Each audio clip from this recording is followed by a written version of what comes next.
I'm about to share my top 10 favorite, whether it's a specific game or a franchise that has meant a lot to me and other people. And I really hope I get to see what you all have. But let's get to it. Here's my number 10, Mario Kart. I've played Mario Kart with other people on various platforms, whether it was the N64 version, all right, Mario Kart 64, or I've played it on the Wii, or I've played it on the Switch. I may have played it on a couple other consoles. Might have done Double Dash on the GameCube at one point. But I've played a lot of Mario Kart in my lifetime, and I played with a lot of good people. One of my favorite parts of doing these podcast precinct parties that I used to host was setting up Mario Kart, right? It's easy. Here's 4 controllers for the Switch. Have at it. Here's 3 controllers for the Wii. Have at it. We got 4 N64 controllers. Get to it. All right? And every single time we set up Mario Kart, it was full. It was busy from the start of the party till the very end. It's easy. It's a lot of fun, and I enjoyed a lot of great times gaming with people. All right, it's tested a lot of friendships. All right, there is nothing worse than being in first place and getting a blue shell.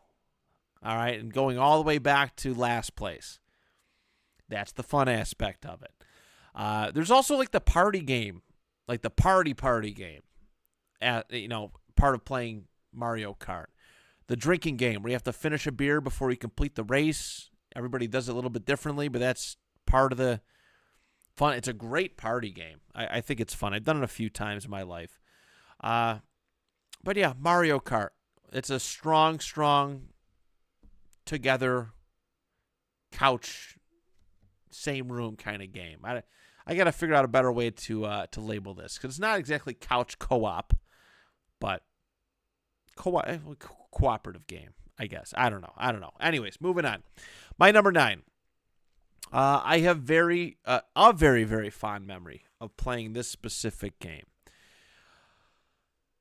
So we're going to talk about Mortal Kombat in a couple of weeks. All right, especially with the Legacy Collection coming out. We're going to talk much more in depth about Mortal Kombat. I'm very, very excited to get that list underway. Back around high school, my dad bought a tent. It was a big tent, all right? But we weren't going to go out camping because, I don't know, it just never worked out. But we set up a tent in our backyard. And what we did was we'd plug in a TV, plug in our PlayStation 2. He bought this game specifically for our first outdoor camp-out night. And it was Mortal Kombat Deadly Alliance. And I was amazed. I was like, whoa. First of all, this is my first entry really back into the Mortal Kombat series. All right. And yeah, this was well after the game came out. I think this Deadly Alliance came out in 2002. This was probably 2006, 2007. So it was a couple years after. But he bought it, and we played it. We had the air mattresses, all the sheets, pillows, and stuff, and we were just sitting there till the wee hours of the morning playing Mortal Kombat Deadly Alliance in the tent. And I remember that very, very fondly because whether it was my cousin, uncle, even my sister, I think, gave it a shot. Everybody got a turn, and we did like a mini tournament in this thing. And I don't know, like it has a smell, like it just smells like air mattress to me. Like I associate the smell of air mattress to Mortal Kombat Deadly Alliance. It's weird, but it's a core memory. We did it very, very frequently. Man, I couldn't, and it was cool because I couldn't wait to wake up and turn that thing back on and keep playing games, even when in the sunlight, all right, as the sun was coming up. And yeah, MK Deadly Alliance, very, very fond memory. Very, very fond together game. That's my number 9. Number 8, Sonic and Mario at the Olympic Games. The Wii is one of the best purchases I have ever made. Seriously. I've bought plenty of game consoles, but the Nintendo Wii was the very first game console that I ever bought with my own money. And it became this awesome, just family thing, which is what it was meant to be. All right, and we bought this game, Sonic. I think we rented it first from Blockbuster, but then we bought it. And I remember summer days, and me, my dad, brother, and my dad would be off of work or whatever for a little bit of stretch, and we'd all be around the TV playing it. Or at nighttime, we'd be playing Sonic and Mario at the Olympic Games, doing whatever kind of events we did, and it was fun. It was a blast. Like, my mom never played video games, but watching her play, seeing her play Sonic and Mario at the Olympic Games, as well as my next entry, was like really cool. And that's like the best part of it is that these games were about being together and being a family, and it made people want to play video games. So much fun. Love that one, and that is my number 8. My number 7 is Wii Sports. All right, this was the pack-in game for the Wii that I purchased. I know there's a couple different variations of pack-in games, but Wii Sports was the greatest. Easily one of my favorite video games of all time. I love the various options. You have the tennis, you have the bowling, boxing, golf, baseball. We did it all as a family. All right, you could bring the Wii anywhere. I'd go over to my cousin's house and we'd play this thing. It was surreal. All right, it was so advanced. I got it back in like 2007. Actually, it would have been 2008. But I couldn't believe, like, at that time, that was the most advanced video game console I'd ever seen. And this Wii Sports game was unbelievable as far as what it could do. And we did great. Nah, we don't want to go out bowling. Let's stay in and go bowling. All right, let's do that. And it became a frequent like family evening thing. Like I've mentioned that we used to do like family movie night with pizza and ice cream, and we would get through that, and then afterwards, if we were all still awake, we'd turn the Wii on and play Wii Sports together. It's a great one. I've been with a lot of people over it, and yeah, it very deservingly belongs on this list. It's my number 7. Number 6. All right, Lego Star Wars: The Complete Saga. I have played this game with a lot of people, and one of my fondest memories. I have talked about this before, but not everybody watches every single video, so I will bring it up again. There was an evening after my cousin Nico broke up with a former girlfriend of his, and he was sad, understandably so. So I'm like, you know what? Let's do a cousin's night. We used to do that a lot.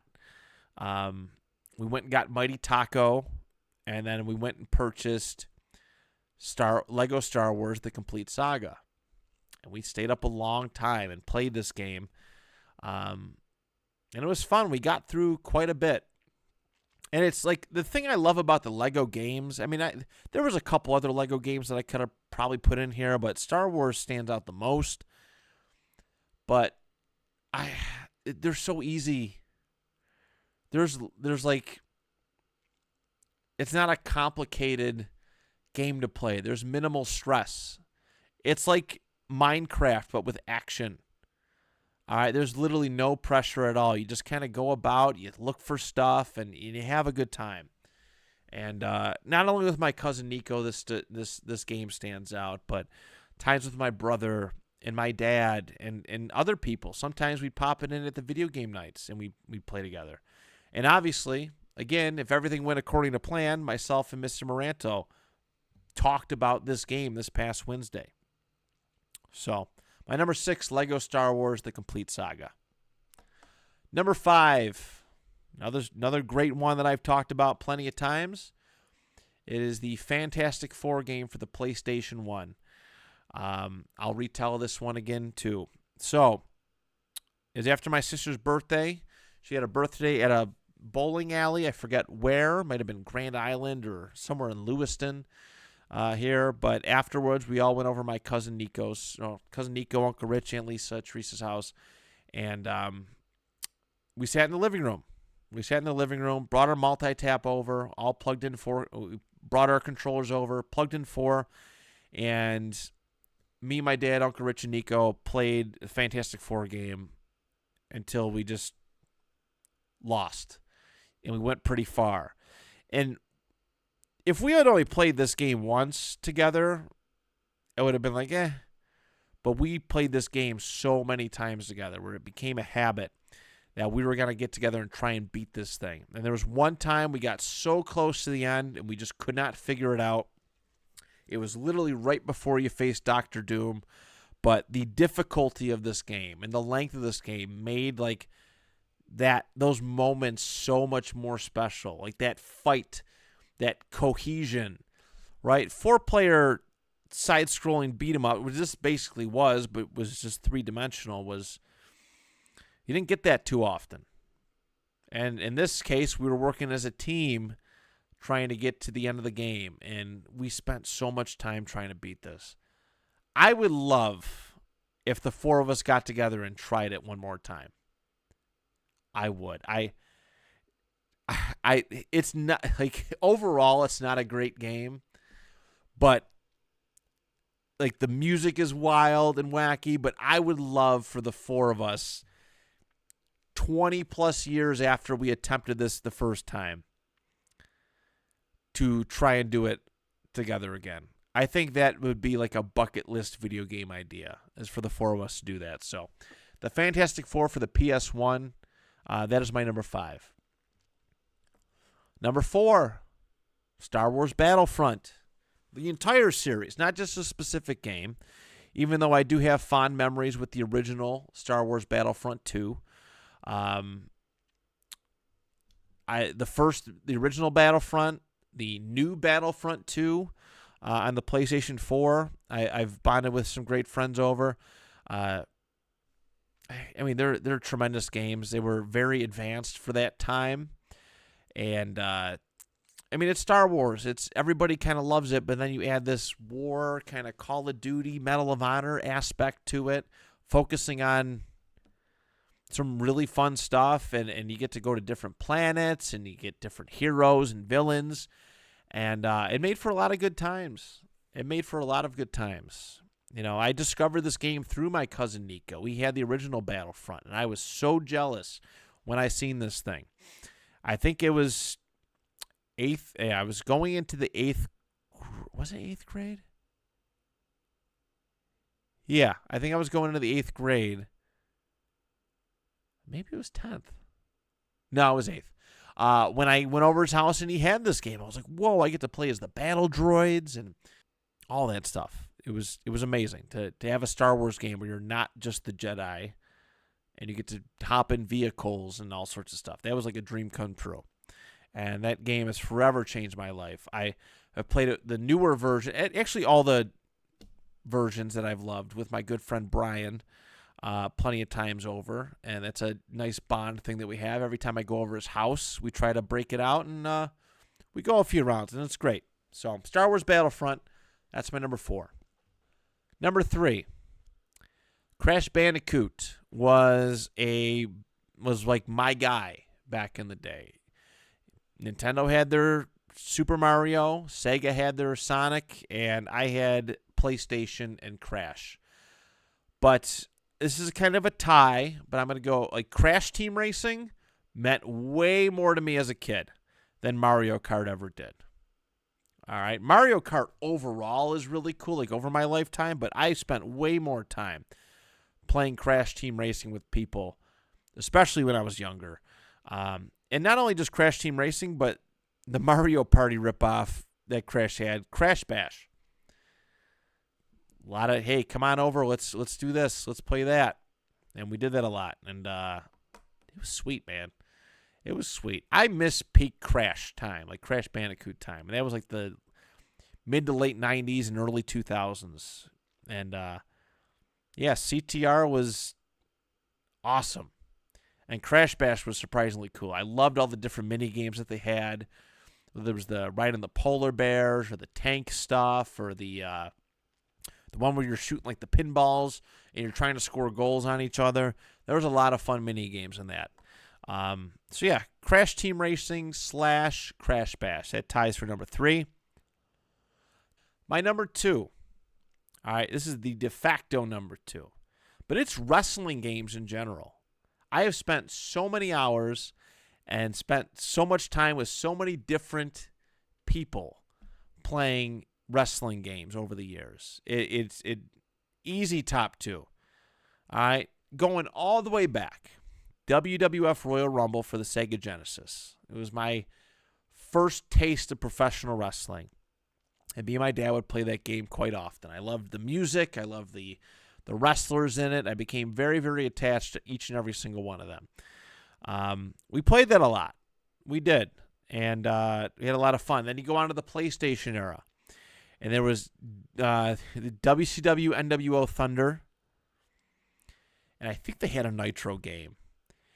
And then on the WWF side, there was WWF Warzone, which I thoroughly enjoy. Even though those games are so difficult to play, they are not easy at all. I loved them. I really did.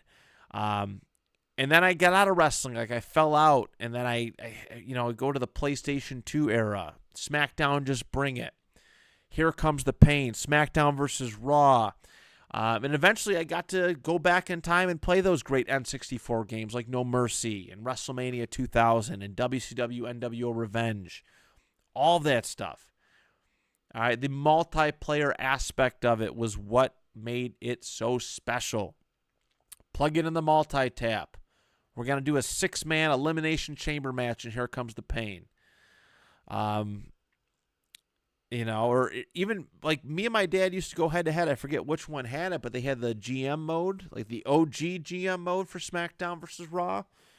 That was special. And probably the latest entry that I've really gotten to play and enjoy with somebody, it was like WWE like 17 or 18. But what me and my brother would do is that we just go through the community creations and just download whatever we found. And we're doing like 6-man presidential like battle royals, like Trump versus Bernie Sanders, and we throw in a couple other LeVar Ball or whatever. I can't even remember his name, but we just throw in a bunch of different characters and have fun, just laugh our ass off playing these games, and that was special to me. So wrestling games comes in at number 2. And my number 1, I think this game this franchise is the great uniter with people, but it is football games, mostly football games in general, but predominantly Madden. Me and my dad and Uncle Rich and Nico used to do mini Madden tournaments way back for like Madden 97 or 98. In fact, I still prominently remember beating my Uncle Rich in Madden, which is like crazy. He was like the first adult that I ever beat in Madden.